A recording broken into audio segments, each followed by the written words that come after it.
আমি যদি এখানে নির্বাচিত হই, ইনশাল্লাহ আপনাদের ভোটে আমি নির্বাচিত হব। আমি নির্বাচিত হওয়ার পরে এই এলাকার প্রধান সমস্যা চাঁদাবাজির সমস্যা।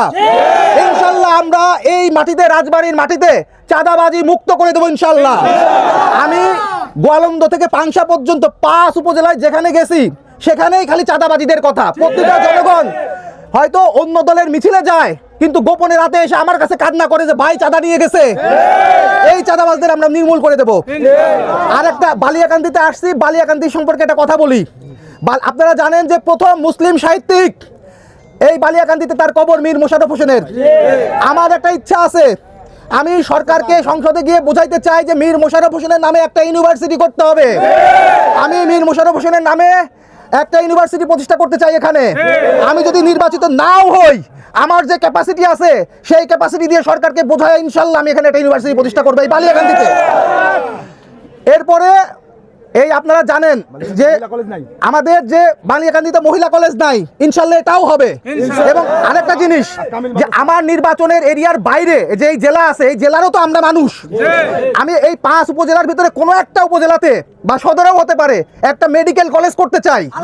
কারণ এইখানে যারা আছে তারা চিকিৎসা নিয়ে, আপনি বালিয়াকান্দিতেও দেখবেন খালি বেসরকারি ডায়াগনস্টিক সেন্টার। কোনো নেতারা সরকারি হাসপাতালে যায় না, অল্প টাকা বেতন পায়, যায় দিল্লি। এই কোথায় কাই টাকা পায়? চাঁদাবাজির টাকা। জামাত ইসলামের একটা জিনিস, আমি আমার বাপ যেহেতু শিবিরের সভাপতি ছিল পাংশার, আমি দেখছি যে জামাত ইসলামের লোক কিন্তু সৎ লোক। জামাত ইসলামের লোক চাঁদাবাজি করে না। এবং একটা কথা ছিল যে হিন্দুরা জামাত করে না, জামাত ইসলামে কিন্তু এই ভুল ভাঙিয়ে দিছে। খুলনাতে আপনারা দেখছেন যে হিন্দু সম্প্রদায়ের লোক সেখানে জামাতের এমপি ক্যান্ডিডেট হয়েছে। আমি এখানে এসে দেখতেছি আমাদের হিন্দু ভাইরা, জঙ্গলের ভাইরা, বিভিন্ন ভাইরা জামাত ইসলামের সঙ্গে যোগ হয়েছে।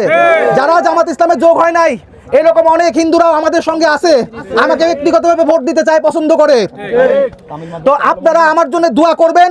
আমার যে বিভিন্ন প্ল্যান আছে আপনাদেরকে নিয়ে, আপনাদের কথাও শুনবো, যে আপনাদের কাছেও তো প্ল্যান আছে। আমি আরেকটা কথা বলতে চাই, আমি নতুন অল্প সময় আছে, আমি হয়তো সবার বাড়ি বাড়ি যাইতে পারবো না, কিন্তু আমি যদি নির্বাচিত হই, প্রতি 3 মাস পর পর আপনাদের নিয়ে আমি একটা জনসভা করব। সেই জনসভাতে আমি জিজ্ঞেস করব আমার কি ভুল হয়েছে এবং আমার কি করা উচিত। আপনাদের পরামর্শ নেব এবং আপনারা আমার ভুল ধরায় দিবেন। কোনো এমপি ক্যান্ডিডেট এই কথা বলে না যে নির্বাচিত হওয়ার পর 3 মাস পর পর সে আসবে এলাকায়। আমার এইটুকু বুকের পাটা আছে যে আমি সৎ লোক এবং আমি কাউরে ভয় করি না আল্লাহ ছাড়া। কোনো চাঁদাবাজ, সে যত বড় গডফাদার হোক, তারে ভয় পাওয়ার ছেলে আমি না। সে যত বড় আল্লাহ ছাড়া কাউরে পরোয়া করি না। ইনশাল্লাহ আমরা জয়যুক্ত হব, ন্যায় ও ইনসাফের পক্ষের শক্তি জয়যুক্ত হবে। এনসিপি জিন্দাবাদ, বাংলাদেশ জামাত ইসলামী জিন্দাবাদ।